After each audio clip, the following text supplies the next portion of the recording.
Camille, thank you so much for your time today. I really Of appreciate course, spending me some too. time with you this morning. First of all, let me congratulate you on your, correct me if I'm wrong, feature debut. Yes, it is. Thank you so much. All right. And obviously, we're talking about Silent Night. Tell us a little bit about the film. Have you seen the film? Yes, I have. Thank you. When did you see it? Actually, I had the chance to see it about 2 weeks ago. Okay. So that was very nice. It was a good way to end. I think it was a Thursday evening that I got to watch it. Okay. Yeah, it's my first film. What was the question again? Do you want me to tell you how Yes, it came tell me a little about? bit. Just tell us a little bit about the film. Oh, okay. As I think people can realize from the trailer now, it's a kind of an apocalyptic dark comedy that centers around the relationships of the privileged class system in the UK. And I was intending, and I've hoped that that's what it is, to make a satire, a slight parody of the behavior of the privilege and how they look at their responsibilities towards themselves, their children, their friends, society, when faced with catastrophe. But what I definitely didn't intend to do is make a film that would traumatize people post-COVID. I had no knowledge of COVID when I wrote the script. I wrote the script a good few years ago before the pandemic existed. So I think it's unfortunate timing that our film has to perhaps go into the homes of some traumatized people. And I think that's not intended. But I was very, very lucky to make this film. It's taken me a long time to get to make my first film. Yeah, and that's a good point to make, is that films take a pretty long time to put together. So you're not intending to capitalize or even or talk about something like a pandemic or like this doomsday event that's happening in your film. But yeah, I definitely got those. I was watching it. I was like, why they know what's going to happen? Why are we still talking about these things?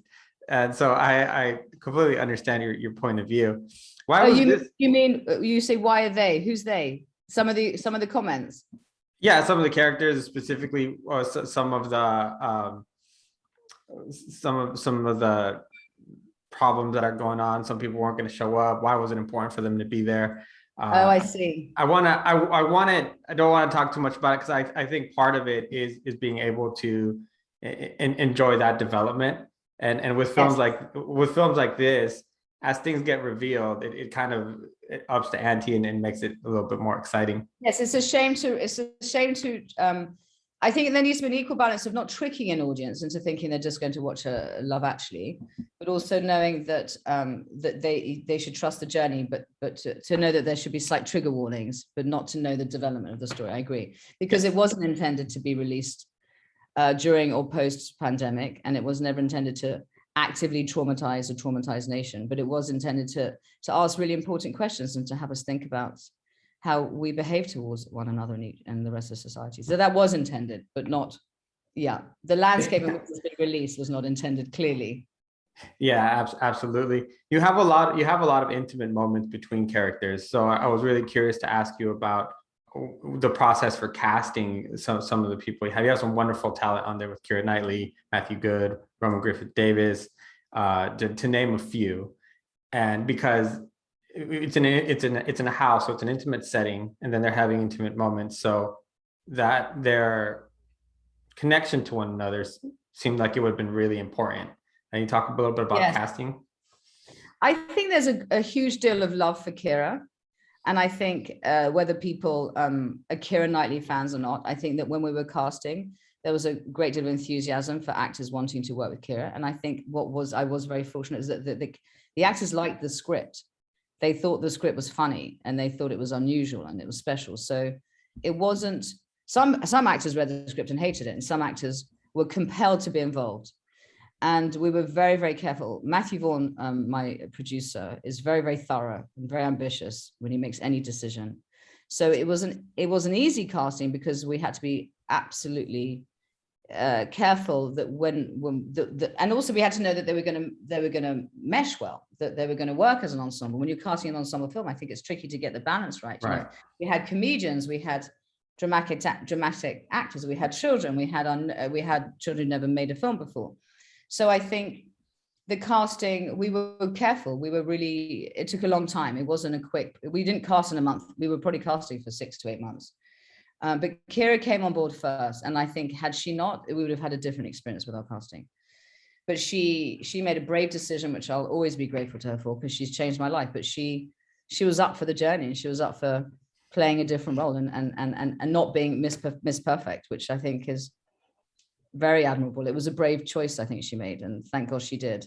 But the cast intimacy was real. I think I'm not saying everyone was in love with each other, but there was a respect between one another, that everyone carried their value and everyone could see that with each other. So the adults were incredibly encouraging to the children adored the adults. There was a real love on set. And I have to say, that's how I felt. I don't know if they can say the same thing, but they're just so talented, those actors.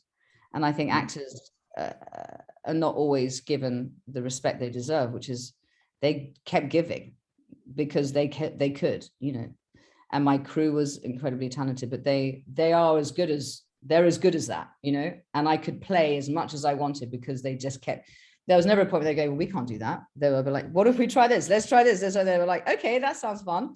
And we'd often have to cut because I couldn't stop laughing. So it was a very pleasant experience until obviously the pandemic kicked in and people started getting nervous. So there was an important balance of keeping the film without forcing anyone to be on set when they were too frightened to be. So that did obviously create some difficulty that I wanted people to feel safe and happy to be at work. But what you see on screen came from us all. You know, it was a shared journey. I can't be a filmmaker. It was all me. It wasn't. They were brilliant. Mm-hmm. Yeah, it often takes quite the village to make something like this. Yeah, a good film. Being that this was your first feature film, and then having to deal with COVID, and then being on ensemble, what was your biggest challenge, do you feel, in putting it together? I think I felt a responsibility for the audience. I think the actual shoot was casting. Like I said, that was one thing. The shoot I found exceptionally delightful and fun and easy, even though we had a lot to do, but that felt easy. Then the initial edit was okay, easy enough. But I think finishing the film, because I know that there's this debate about it being anti-vaccine, and I find it upsetting, because I think the film clearly is fighting for socialism. It's fighting to challenge the worst of government, and the boys challenging the use of a suicide pill, not a life-saving vaccine. So I do find that frustrating when there's that conversation, because clearly you're pro-vaccine, you're pro-society. You're anti-vaccine, you're anti-society. So this film is clearly pro-society.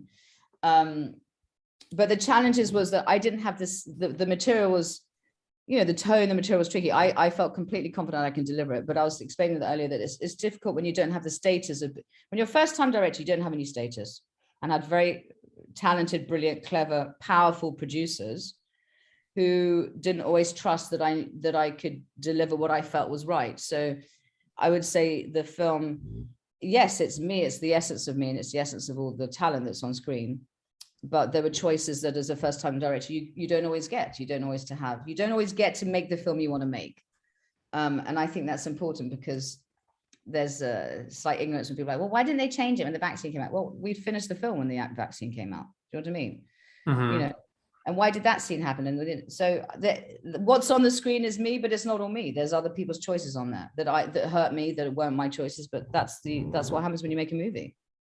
Yeah, it's really unfortunate that you have people like that, and who can put it one way or another to fit, to just get mad sometimes for no reason. So that's it's unfortunate to hear something like that. But I think it was a wonderful film. I can't talk about some of my favorite moments. I will talk about my favorite, one of my favorite characters, which is Art, played by Roman Griffin Davis. He was wonderful. How was he like on set to work with? Do you know that the boys were my children? Did you know that? No, I did not. Yeah. Okay. So Roman's my eldest son, and then his brothers were his brothers. Okay. And when I originally wrote the screenplay, I thought I was going to have to make it for no money, because I've been trying to make films for 20 years. I couldn't get funding from the British film industry.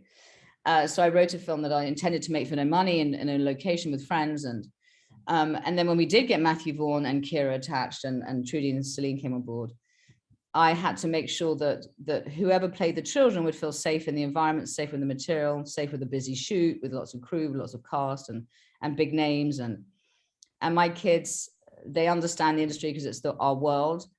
And I knew that they'd be able to play the roles and be safe to deliver the roles. And I also knew that Roman was phenomenal. I mean, it took Roman 2 years to get Jojo. This has been a journey we've been on together. He decided he wanted to act, and we've been on this journey together for a long time. And I think he's phenomenal. And so it was wonderful to work with him because there was a shorthand. Of course, there's a shorthand. We understand each other.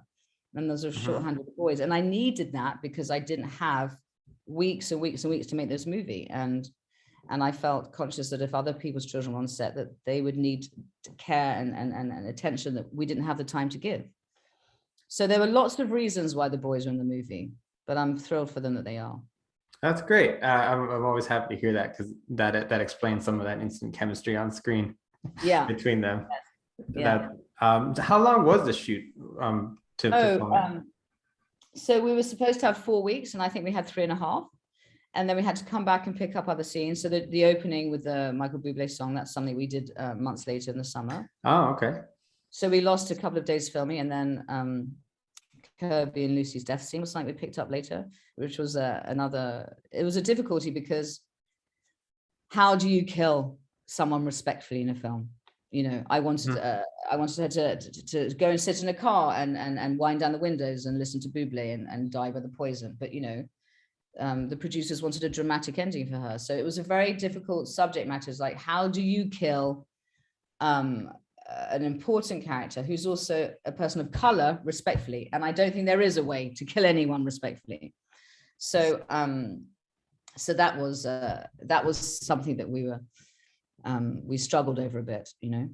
You've spoken a little bit about the back and forth sometimes with your producers. How did you handle those meetings? Well, I mean, the point is they've made movies. I haven't, you know. I feel like I knew, like I said, I've spent a long time trying to get to this place. So they were very courageous to let me make this film and to fund this film and to trust me. But they also are filmmakers of themselves. You know, Matthew's a director, Trudie's a director, Celine's produced over 40 movies. So, you know, there was a collaboration, and at times you don't agree. You don't always agree with your bosses, but they're the bosses. And I wouldn't be sitting here talking to you had it not been for them. So there's a mixture of, I think you have to find the right balance of humility, gratefulness, while still fighting for what you believe in. So I was very, very lucky, but they weren't sitting back going, do what you want. You know, that wasn't the case. And thankfully, I think the film on some levels would not be as brilliant had I not had them, because Matthew brings an awful lot of talent with him and status with him, which, you know, so when an actor signs on to a low budget film with a first time director, they want to know that they're going to eat in a day and get home okay and have somewhere to sleep. So, you know, there was a security that Matthew brought, an ambition that he brought to the project that I wouldn't have found elsewhere. But we didn't always agree on things. That's the truth. Yeah, different point of views, but yeah, in the end, it all comes together to make a great film. What's the biggest lesson in working on your first feature film that you're going to be able to take to your next one? I mean, I think I hope for other filmmakers it doesn't take them as long as it took me. But I think what I am grateful for is I do know that I trained an awful lot and I know what I'm doing. So I feel excited to have my next experience to make another film. I hope it would be Kira and I working on a project together, and Searchlight are going to be making it for us. So I'm excited to work with them and to take the mistakes I've made and the knowledge I've learned and to have maybe a little bit more budget, maybe a little bit more time, and to make another film. I mean, I think being a filmmaker is one of the most blessed opportunities in the world, but it's not easy. You know, it's painful, and it's painful because you put yourself on screen, and you have to put the ugliness of yourself on screen and the best of yourself. So it's a vulnerable process if you're making something that you believe in, and I did make something I believe in, and I don't want to just go, oh, I can make a movie now, I'm just going to make action movies. Or not that action movies don't carry those values, of course they do, but I feel a responsibility to be authentic yet decent and good, you know. Well, thank you for that. And because if not, then I wouldn't be able to do what I do over here on this side. Exactly. But I think that people take that for granted. You know, they just assume that, you know, being a film director is, you know, oh wow, you're so lucky. We are lucky. We're incredibly lucky. We're very lucky. We have a lot of people, talented people working very, very hard to help us make a film. It's Yeah, a blessed place to be. Yeah. Camille, thank you so much for your time today. Thank you for your time. And I thank you. really for taking the appreciated time. chatting with you. Yeah. It's a very, very fun and also complex film at times, but it comes together very, very nicely. I think you have a great crew, and it looks like you're on your way to make quite a bit more movies. So I'm looking forward to watching those as well. Me too. And I hope your day goes better. The rest of your day goes better. Thank you. Well, yeah, I have coffee, so I mean, it has to. And after this great conversation, what, you know, it's